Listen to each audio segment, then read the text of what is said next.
শোণিতপুৰ জিলা ছাত্ৰ সন্থাই প্ৰয়াত পংকজ বৰদলৈ নামত আমি স্মাৰক বঁটা দিয়াৰ চিন্তা চৰ্চা এই বছৰৰ পৰা কৰিছোঁ আৰু যিগৰাকী প্ৰয়াত ব্যক্তি আচলতে জাতীয়তাবাদী চিন্তাধাৰে জাতিক উদ্বুদ্ধ কৰিবৰ কাৰণে তেখেত জীয়াই থকাৰ অৱস্থা চিন্তা চৰ্চা কৰিছিল আৰু তেওঁ বিশেষকৈ আমি যদি চাবলৈ যাওঁ ৰূপকোঁৱৰ জ্যোতিপ্ৰসাদ আগৰৱালা কলাগুৰু বিষ্ণুপ্ৰসাদ ৰাভাৰ গীতসমূহৰ তেওঁ আচলতে নীৰৱ সাধক আছিল আৰু তেখেত যেতিয়া জীয়াই আছিল অসমৰ বিভিন্ন প্ৰান্তে প্ৰান্তে গাঁৱে ভূঞে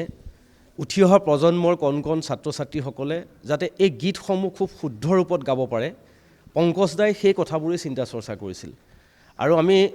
ছাত্ৰ সন্থা সদৌ শোণিতপুৰ জিলা ছাত্ৰ সন্থা সদৌ অসম ছাত্ৰ সন্থাৰ লগত আমি আলাপ আলোচনা কৰি তেখেতৰ নামত এই বঁটা আমি আগবঢ়াই নিয়াৰ চিন্তা চৰ্চা কৰিছোঁ আৰু জাতি যেতিয়া জটিল সন্দিক্ষণত পৰে তেতিয়াই পংকজদাই সন্মুখৰ পৰা জাতীয়তাবাদীৰ যিসমূহ গীত গাই ৰাইজক উদ্বুদ্ধ কৰিছিল আন্দোলনকাৰীক উদ্বুদ্ধ কৰিছিল তেনে এগৰাকী ব্যক্তিৰ চিৰযুগমীয়া কৰাৰ চিন্তা চৰ্চা আমি সদৌ শোণিতপুৰ জিলা ছাত্ৰ সন্থাই কৰিছোঁ নতুন প্ৰজন্মই পংকজ বৰদলৈ সম্পৰ্কে নিশ্চয় এই কথাবোৰ জানিব লাগিব আৰু সেইকাৰণেই তেখেতৰ উপজা দিন অহা 24 ডিচেম্বৰত তেজপুৰৰ কলাভূমিত আমি এইগৰাকী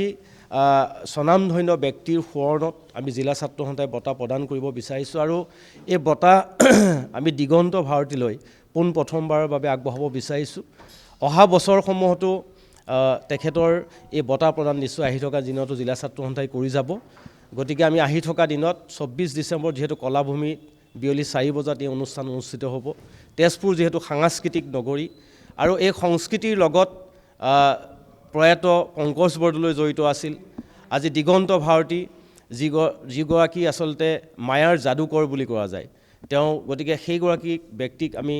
ইয়াত আমি খুব ৰাজহুৱাকৈ বঁটা প্ৰদান কৰিবৰ কাৰণে ব্যৱস্থা গ্ৰহণ কৰিছোঁ আমি আজিৰ এই অনুষ্ঠানৰ জৰিয়তে সকলো ৰাইজৰ উপস্থিতিৰ সহায় সহযোগিতা বিচাৰিছোঁ বঁটাত থাকিব গামোচা থাকিব চেলেং থাকিব স্মাৰক থাকিব জাপি থাকিব নগদ মাননি থাকিব আৰু এটা নাহৰৰ পুলি থাকিব আমি সকলো ৰাইজৰ উপস্থিতি বিচাৰিছোঁ